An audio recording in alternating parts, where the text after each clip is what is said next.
Баршаңызға қайырлы күн достар. Бүгін сіздермен үй жағдайында өте пайдалы компот жасайтын боламыз. Егер гемоглобиніңіз төмен болса, осы компотты жасап ішіп тұруға кеңес беремін. Компотты жасауға көп зат кетпейді және жасалуы да өте оңай.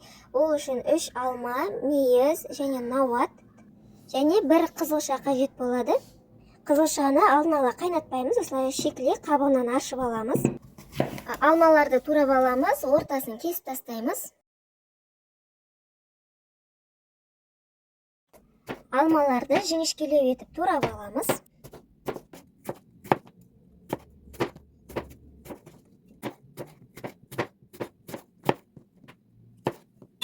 Қызылшаны да дәл солай алманы турағандай етіп, жіңішкелеу етіп тураймыз.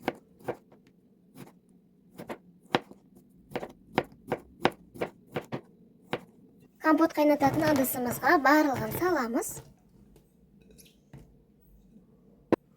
Мейізді саламыз, сосын науатты саламыз. Енді үстіне мұздай 5 литр көлемінде су құямыз.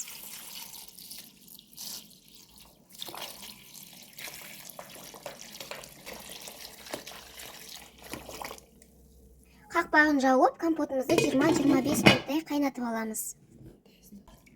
Компотым дайын, 25 минуттай қайнаттым, түсі сондай әдемі болып шыққан.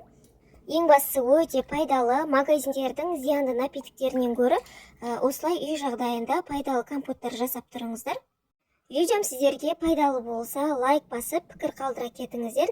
Сіздердің жазған әр пікірлеріңіз арнамның дамуына үлесін қосады. Арнама тіркелуді ұмытпаңыздар. Назарларыңызға рахмет.